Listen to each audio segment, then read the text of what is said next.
안녕하십니까, 이진건 TV입니다. 논평 시작하겠습니다. 문재인 대통령 내외가 봉준호 감독, 그 기생충의 감독이죠, 하고 그 제작진 또 출연진을 청와대로 초청해서 오찬을 같이 하면서 축하하고 격려했습니다. 축하를 아무리 해도 지나침이 없는 그런 일을 이뤘죠. 그러니까 뭐 국민들이 다 축하한 일인데 대통령이 특별히 청와대로 초청해서 오찬을 한다 해서 누가 그게 잘못이라고 할 사람 아무도 없습니다. 당연하다고 다 생각하겠죠. 문제는 그날이 하필이면 20일이었습니다. 20일 오찬이었죠. 18일까지요. 코로나19는 그 확진자 31명에 머물러 있었습니다. 며칠 동안 이 확진자가 안 나오다가 어쩌다가 한 명씩 나오고 이런 정도였는데 19일 날 되니까 20명이 갑자기 늘었어요. 그 다음에 20일 아침 9시까지는 다시 31명이 늘어가지고 확진자가 82명이나 됐습니다. 국민들이 깜짝 놀랐죠. 아주 공포에 질릴 그런 상황이 벌어진 겁니다. 이때쯤 됐으면 문 대통령이 그 오찬을 취소하든지 아니면 연기하든지 이렇게 했어야 될 텐데 강행을 했거든요. 그거 왜 그랬겠습니까? 아마도 그 대통령 부인 때문에 그런 게 아닌가 이런 생각이 듭니다. 부인이 우겨서가 아니라요. 부인이 이미 많은 준비를 해뒀거든요. 18일 날 그 중랑구 면목동의 동원 전통종합시장에 가가지고 이 대파도 사고 돼지 목살도 사고 준비를 아주 단단히 했던 모양입니다. 그게 어디에 쓰이는 거냐? 짜파구리를 만드는 데 쓰인다는 거죠. 그래서 이연복, 박준우 이 유명한 셰프까지도 대동하고 갔습니다. 가가지고 짜파구리를 만들는데 어떻게 하면 맛있게 만들 수 있느냐 그 조언을 들었는데 뭐냐면 이 영화에서는 소고기 안심살 가지고 만들었지만은 그래 가지고는 맛이 안 난다. 짜파구리에는 역시 돼지 목살을 해야 된다. 그리고 대파도 송송 썰어 넣어야 된다. 아마 이렇게 조언을 했던 모양이에요.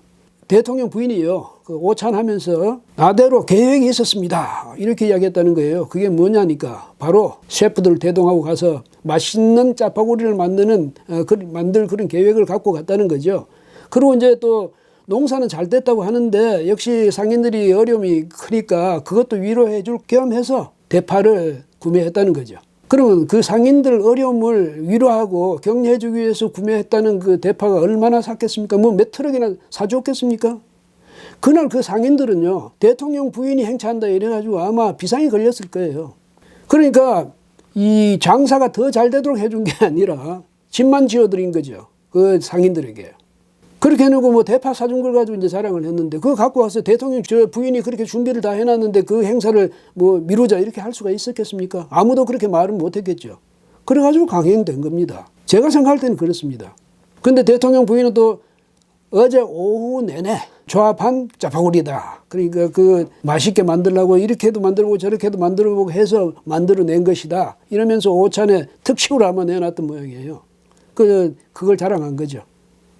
그리고 그 과정에서 참석자들 모두가 말이죠. 아주 파한대소를 하는 그런 모습을 여러 차례 보였거든요. 국민들은 이 코로나19가 급속히 확산되는 데서 공포증을 느끼고 있는데 거기에 모인 사람들은 그냥 아주 그 즐거운 얼굴로 파한대소하고 있으니까 그걸 국민들이 동영상을 통해서 보는 기분이 어땠겠습니까? 코로나19는요, 20일 날 오전 9시에 82명이었다고 확진자가 오후 4시 되니까 104명이 됐어요. 그 다음에 21일 오후 4시 되니까 204명이 됐습니다. 100명이 하루 사이에 더 는 겁니다. 이처럼 지금 급속히 확산되고 있는 거거든요.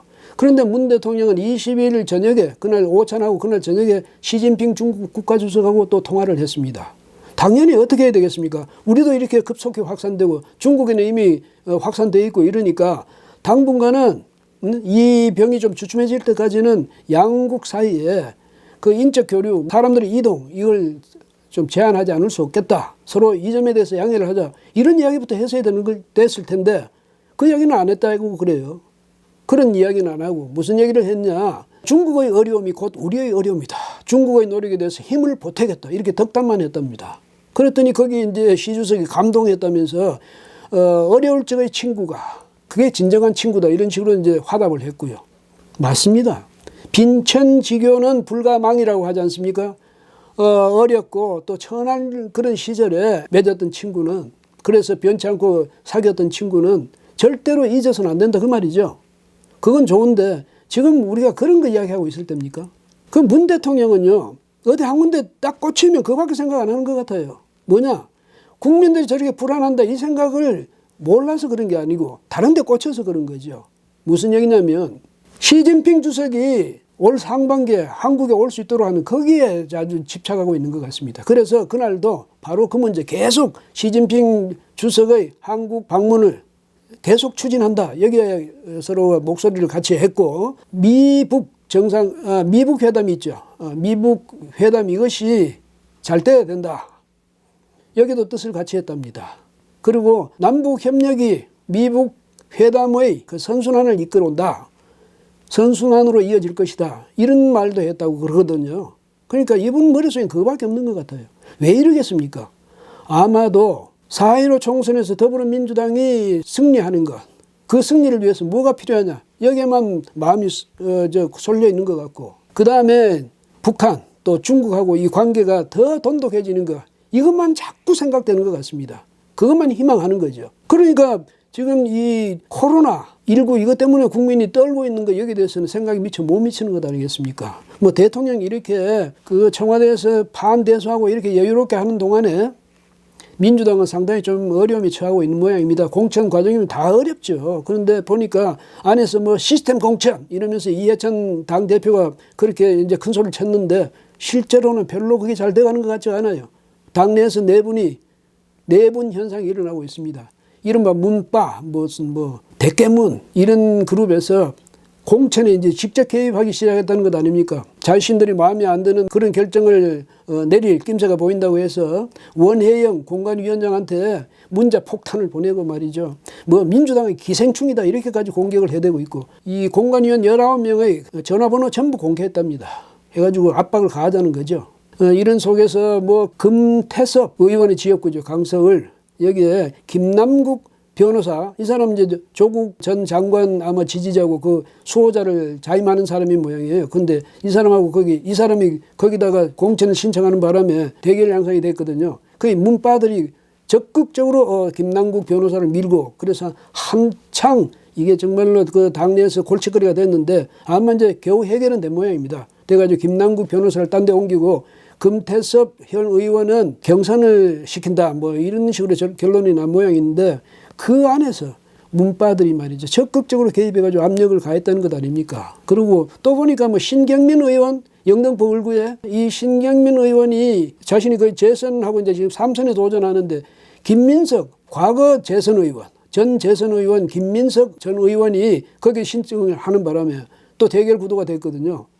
그러니까 신 의원이 저기 경남 김해 봉화마을까지 찾아갔답니다. 가서 노무현 전 대통령의 부인을 만나가지고 격려를 받고 왔다. 이렇게 자기 페이스북에 올렸다는 거예요. 이제 동원할 수 있는 모든 걸 동원하겠다 이런 뜻이죠. 이해찬 당대표 정말 시스템 공천한다고 큰 소리는 쳤습니다만은 앞길이 별로 평탄할 것 같지가 않습니다. 그리고 당내에서 이렇게 분란이 많이 일어난다 이거는 뭐겠습니까? 불안하다는 얘기죠. 점점 불안감이 고조되고 있다는 이런 뜻 아니겠습니까? 전에는 아주 압승할 것 같이 하더니 요즘 분위기가 보니까요. 민주당이 별로 이길 것 같지가 않습니다. 제가 생각할 때는 미래통합당, 이 당을 포함해서 자유우파 정당들이 이번 총선에서 이길 것으로 저는 믿습니다. 그럴 조짐이 벌써 보이고 있지 않습니까? 오늘은 여기까지 하겠습니다. 고맙습니다.